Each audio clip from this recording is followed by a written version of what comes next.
जागा वाटपासंदर्भात शरद पवार आणि राहुल गांधी यांच्यामध्ये आज फोनवरून चर्चा झाली आहे। तर ज्या जागांवरती वाद आहे त्या जागांबाबत दोन्ही नेत्यांमध्ये चर्चा झाली।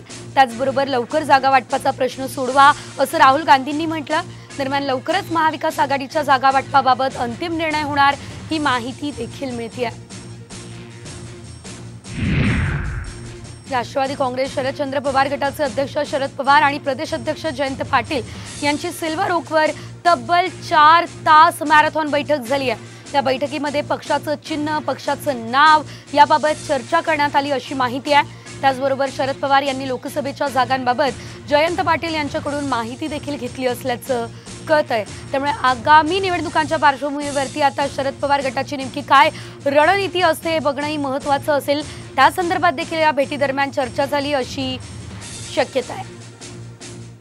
एकंदर महाराष्ट्रातल्या संघटनेच्या बाबतीत चर्चा झाली आणि लोकसभेच्या जागा वाटपांच्या बैठकीचा वृत्तांत त्यांना त्याची माहिती त्यांनी घेतली आणि आम्ही जे लढण्याची शक्यता आहे, अजून महाविकास आघाडीचा निर्णय जरी झालेला नसला तरी ज्या जागा आमच्या पूर्वीपासून आहेत आणि लढण्याची शक्यता ज्यात आहे त्या जागांची चर्चा झाली। आता मी पवार साहेबांच्याकडे होतो। पवार साहेबांच्याशी स्वतः खुद्द राहुल गांधीजी मगाशी बोलले आणि महाराष्ट्राचा प्रश्न लवकर सुटावा, देशातल्या अन्य राज्यांचे प्रश्न सुटत आले अशी सूचना राहुल गांधींनी पवार साहेबांना केलेली आहे आणि त्यावरून आता मला वाटतं त्याला गती येईल।